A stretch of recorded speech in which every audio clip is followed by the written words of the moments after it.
Hi everybody. I just wanted to give you an idea of what I'm talking about when I'm saying that I'm weaving. You've already seen my spinning wheel, me spinning, and this is the weaving section. Okay, right here in front of me, I'm weaving on a floor loom. This is a 22-inch Harrisville Designs floor loom, 4-shaft. It's a jack loom and it's a folding loom. When I say 4 shafts, what that means is that there are 4 different heddles here. 1, 2, 3, 4. They're a little bit out of alignment because they kind of get that way when I'm treadling hard. And the 4 shafts has 4 heddles. 1, 2, 3, 4. And this one is set for a direct tie-up, which means that when I press treadle 1, shaft number 1 raises. Treadle 2, treadle 3, treadle 4, pretty much.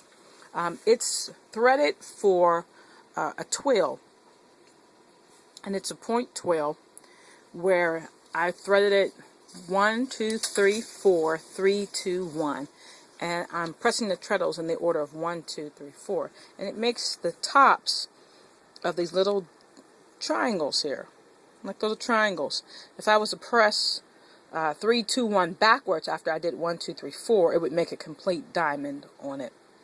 And this, just in case you want to know, is 8/4 cotton carpet warp.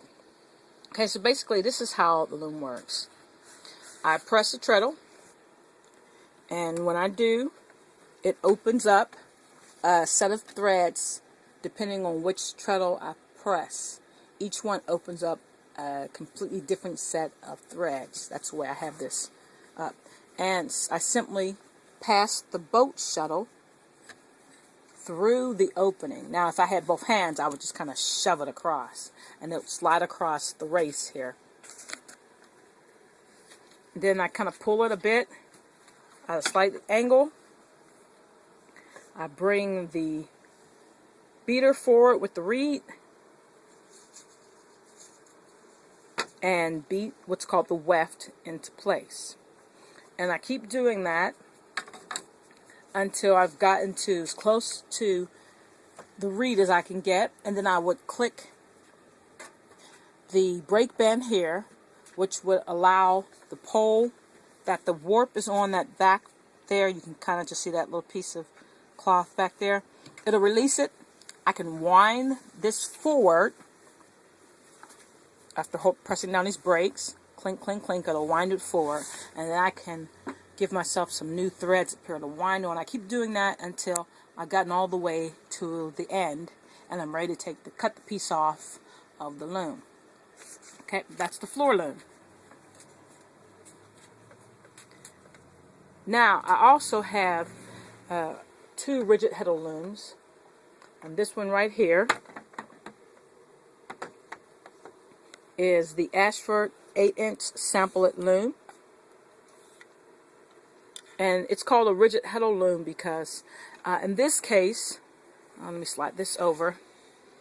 This floor loom has these metal heddles which can be moved around where the thread is put through the eye. In this case, the heddles are stiff and they're not movable, and they're connected completely here. So that's why it's a rigid heddle loom. It's all one piece that comes forward. And so pretty much it works the same way. Right now it's in the neutral position. I would lift it up.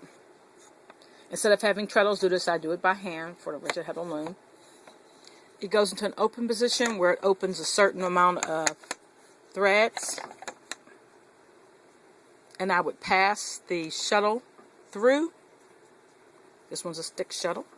For obvious reasons, it looks like a stick. Normally, I would use the heddle as the beater to pack in the weft down here, but because I'm making an eco loom band, I use the stick shuttle to pack in the weft. Okay, once I've packed that in, I put the heddle into the down position. Okay, then I would pass the yarn back through that shaft and pack it down again. So this particular loom has two, or what they would call two shafts, which in this loom would be two different heddles. And what that does is it's two different opening and closing and movement of threads, and which in this case, this one would have four different shafts for the four different heddles and the four different treadles. Sorry about that. Pepper was sitting on my space heater. Okay, so now you have a really good idea of what happens when I say that I'm here weaving and what that looks like. This is a great video for those of you who are still calling my spinning wheel a loom. This is the loom, and that is the spinning wheel. All right, thank you, everybody. Have a good day.